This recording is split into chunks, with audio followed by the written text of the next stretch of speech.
stuck in the Suez, and prior to this, I worked in an outfit called Military Sea Lift Command that deals with commercial ships. So I know a little bit about this topic. All right. So on May 3rd, 2026, President Trump posted this on Truth Social, announcing that on May 4th, Monday, the United States would initiate what was called Project Freedom, an effort to escort and get vessels out of the Persian Gulf. Just a quick reminder to everybody, about 900 deep draft vessels are stuck inside the Persian Gulf. They have been there since the commencement of hostilities between the U.S., Israel against Iran. Iran has initiated basically a toll booth, the Ayatollah, where they're controlling the passage of ships in and out of the straits. And one of the things they're precluding is ships from the United States going out. There are 5 U.S. ships that have been stuck in the Persian Gulf from the very beginning. The U.S. has countered that with their own blockade out here in the Gulf of Oman and the northern Arabian Sea, where they're diverting ships back to Iran and preventing ships from going to Iran. So we've got this issue of dueling blockades. I've covered this every week with a recap video, and I've got in-depth videos that look at each of those issues. So President Trump announced this. This coincided with a statement that came out from the U.S. Central Command. Now, President Trump loves to do Truth Social posts, and you have to take them with a grain of salt. But when U.S. Central Command comes out, that's a bit different because this indicates the military is thinking about doing this. So the mission directed by the president will support merchant vessels seeking to freely transit through the essential international trade corridor. Now, according to Admiral Brad Cooper, the commander of U.S. Central Command, our support for this defensive mission is essential to regional security and the global economy as we also maintain the naval blockade. They further note U.S. military support to Project Freedom will include guided missile destroyers, over 100 land and sea-based aircraft, multi-domain unmanned platforms, and 15,000 service members. Now, Admiral Cooper is actually out in theater. Normally, headquarters for CENTCOM is in Tampa, Florida, but he decided to go somewhere safe, so he went to the Middle East instead of being in Tampa, Florida. I'm kidding. Florida is very safe. I would never mock Florida. So, that indicated to me the message from CENTCOM is that they were going to execute this mission. Now, I should note that since I've been running my YouTube channel and doing this channel, I have access to a lot of information. A lot of people talk to me, and I get a lot of information. I knew last night that this was happening, and I actually knew last night that 2 of the 5 ships got out. That has been since confirmed to me through multiple sources, which I am not going to tell you who they are because they will never say a word to me again. I know I'm asking you to trust me, but those of you who have watched me for 5 years know I don't say things unless I've got it pretty well locked in stone. I'm not perfect. I've made mistakes. But usually when I make mistakes, it's on an assumption I'm making. This is not. I've got evidence that the ships are out. But we also have this message this morning from U.S. Central Command. U.S. Navy guided missile destroyers are currently operating in the Arabian Gulf, transiting the Strait of Hormuz in support of Project Freedom. American forces are actively assisting efforts to restore transit for commercial ships. As a first step, 2 U.S.-flagged merchant vessels have successfully transited the Strait of Hormuz and are safely headed on their journey. So that is CENTCOM confirming that. And again, I've received that from multiple sources that has happened. Now, prior to doing this, the Joint Maritime Information Center, which is a composite of naval forces working with the U.S. Fifth Fleet. Fifth Fleet is the naval component of Central Command, posted an advisory notice. So the JMIC advisory is dealing with enhanced security and conditions for orderly transit through the Strait of Hormuz. The maritime security threat in the region remains at critical, and they note here that mariners should expect increased naval presence, enhanced force protection postures, potential VHF, that's very high frequency, this is the radios that are used on board ships, and congestion near anchorages. The U.S. has established an enhanced security area to support the Strait of Hormuz transits south of the traffic separation scheme. They go on here, vessels choosing to transit the Strait of Hormuz should consider routing via Oman territorial waters south of the traffic separation scheme. Due to anticipated traffic volume, coordination with Oman authorities via VHF Channel 16 is advised to maintain safety of navigation. Transit via or in close proximity to the traffic separation scheme should be considered extremely hazardous due to the presence of mines that have not been fully surveyed and mitigated. Operators are encouraged to carefully review risk assessments and routing ahead of transit. All right, first off, that is the first mention we have of mines in the Strait of Hormuz. They are talking about mines potentially in the traffic separation scheme, and efforts are ongoing to identify and mitigate them. All right, what do we mean by all that? All right, we're going to come over here to marine traffic and show you the Strait of Hormuz. So what you're seeing here is this is Oman right here. This is the 21-mile Strait of Hormuz right here. Inside is this is the Persian or Arabian Gulf. Out here is the Gulf of Oman, and the entire top half here, the northern half, is the Iranian coast.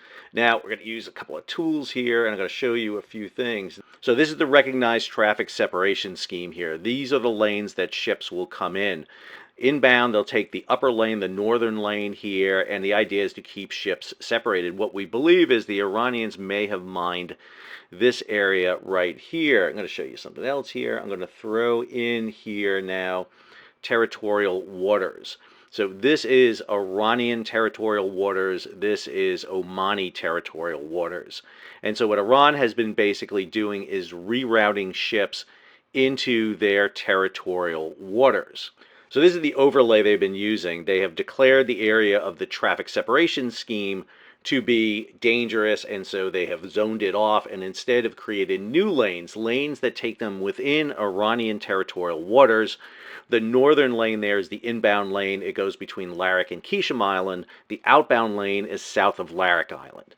Now, I want to zoom you in a little bit closer to this. What the United States is saying is that they should take the area here south of the traffic separation scheme between Oman and that scheme. And if we switch over here to the nautical charts, you'll see that there is plenty of deep water in this area. Zoom in here even a little bit more. Depth of water here is in meters, so times 3.3 gets you feet here. So, I mean, we're looking at anywhere from 100 to 200 meters of water here. So there's plenty of water, not to mention the fact that we had a few weeks ago 6 cruise ships come tubing through this area here, flying out, and they were able to navigate it. They did not encounter mines. They didn't encounter everything. So what I have assumed here that has happened is the United States has put into position here, maybe on Oman or over here in the UAE, U.S. forces that are going to be able to fly, deploy. We talked about 100 land and naval-based aircraft. This could include fixed wing and rotors, but providing a large air coverage coming into the Strait of Hormuz, through the Strait of Hormuz, and then out here into the Gulf of Oman. Now, this matches up with what we're seeing in the major marine news sources. So over at G-Captain, Mike Schuller has this: U.S. launches Project Freedom to escort ships out of Hormuz as risks of clash with Iran loom. Lloyd's List has shipping prepares for Hormuz exit amid confused U.S. plan to move vessels and renewed Iran interest. Ships told to prepare for exit via the Oman territorial waters, and U.S. promises overwatch support via a new, quote, enhanced security area. Omani Coast Guard will provide traffic control, but U.S. remains quiet on what support is being given. Iran warns it will, quote, respond harshly, unquote, to any U.S. move, and safe passage of vessel needs to be coordinated with the Islamic Revolutionary Guard Corps. Reports of a South Korean ADNOC tanker struck by unknown projectiles near Fujairah. ADNOC is a company in South Korea. And then this story from Reuters: Iran says it turns back U.S. warship from Strait of Hormuz. U.S. officials deny missile strike. I should note that the Iranians say they attacked a patrol boat. The U.S. says no warship was struck. There is a potential here that a drone or some sort of unmanned vessel could have been hit of the United States. The U.S. has flooded this area with unmanned vessels, so there's a lot of them in the area. So the Iranians could have struck one of them, hit them, and that could be the result that they're talking about. Now, the Iranians have issued a verbal warning, and I want to play it for you now. This is the warning that they have noted. That the failure of the United States government to fulfill its commitment in the negotiations, Islamic Republic of Iran declares the Strait of Hormuz completely closed again. No vessel of any type or nationality is allowed to pass through the Strait of Hormuz. Any vessel intending to exit the Strait of Hormuz that cross the red line between Hengam Island and Mina Sagat port, and any vessel intending to enter the Strait of Hormuz that cross the red line between Khuf Mubarak and Fujairah force will be met with a severe response from the IRGC Navy and will be destroyed. This is Sepah Navy. Out.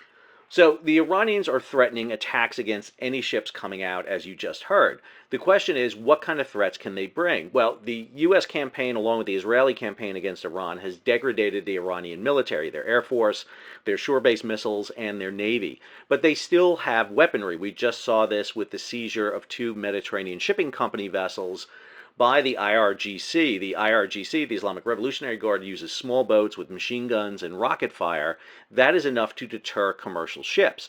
So if you are going to demonstrate to shipping the 900 plus vessels stuck in the Persian Gulf that they can get out, how do you do that? Well, there is evidence on how the U.S. undertook this operation, both in the past and going forward. Now, my background is such that I know about U.S. Navy convoying operations. Having worked for the Military Sealift Command, one of my jobs was overseeing the afloat prepositioning force, specifically the Marine Corps prepositioning force and then the Army prepositioning force. And one of the drills we did with our Marine prepositioning forces was we conducted convoy operations, specifically in the Indian Ocean, how we get the maritime prepositioning ships along with the Army ships through the Strait of Hormuz and offload in Saudi Arabia, Bahrain, or Kuwait. Well, just like you can force them into the Strait of Hormuz, you can force them out. So how do you go about doing that? Well, we've got indications of how this was done. Back in August of 2023, I did a video talking about the Marine Corps proposal and CENTCOM proposal to put Marine Corps detachments on board ships, basically armed guards. Now, armed guards are not new. We saw them used in World War I, World War II. We actually saw them used in the Vietnam War when ships were sailing up to Saigon and dealing with the Viet Cong in the Rung Sat, the Forest of Assassins. But in August of 2023, what the U.S. was talking about was taking detachments and putting them on board ships. This was to counter aerial and surface threats, particularly drones. That's why you put them on. Now, they wouldn't be probably sufficient to deal with ballistic and cruise missiles, but for surface and aerial drones, they would be effective. One of the things we've seen, especially during the Houthi attacks, is that the private onboard detachments were not sufficiently trained or lacked the heavy armament to do that.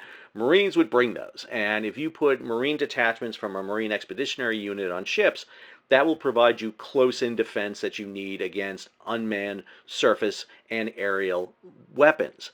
The other element there is convoying, is whether or not to do convoying. So back in November of 2023, when the Houthis started their attacks on shipping, we saw this issue of whether or not to convoy, and we had 2 different styles that went into place. Early in December of 2023, we saw in Operation Prosperity Guardian the use of basically a barrier force. You send in destroyers, you send in warships, and you create a picket line between the enemy threat and shipping. So you set up a line of destroyers, and you basically catch everything that's coming from one area at you. Now, that takes a lot of ships to do that, and that proved to be a little bit kind of costly in terms of weaponry and ships. You need a lot of them. The other option that was used was basically the traditional convoying. This shows you ships being convoyed back during the tanker war of 1987, 1988. The European Union, through Operation Speeds, has been doing that. They have been doing basically convoy operations through the Bab el-Mandeb, cheers, and running operations. What we think probably happened here is a convoy operation. We know the U.S. had run Burke-class destroyers into the Persian Gulf. Probably what happened is that the ships were escorted out by the Burke-class destroyers. Now, they probably had Marines on board because, again, back in August of 2023, the U.S. was talking about that. But the other element that's on there that's really important to talk about is an organization that really helps control shipping.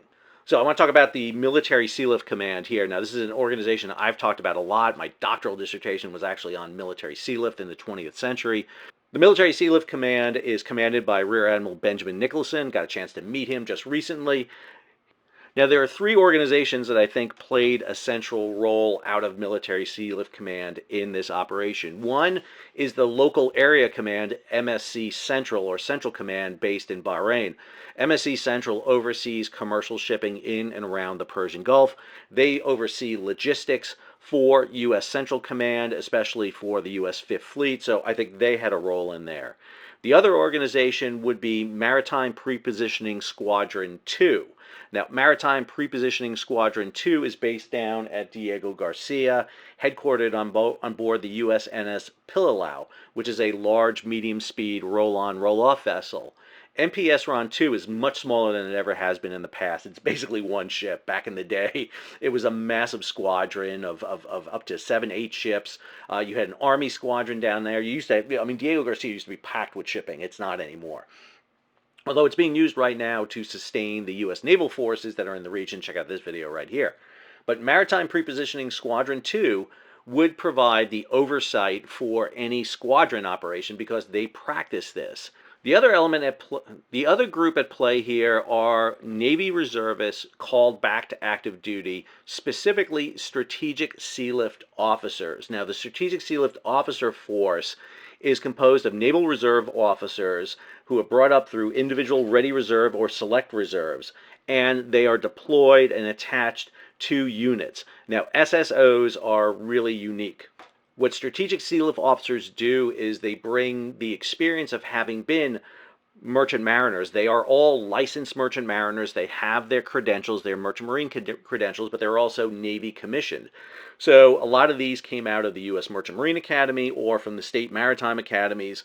And what they can do is serve as liaisons and supplement both the ships sailing out and Maritime Prepositioning Squadron 2. Okay, the reason I know this is done is I had a look at an order that went out in March of this year to SSOs calling up Strategic Sealift officers to active duty, and they were split.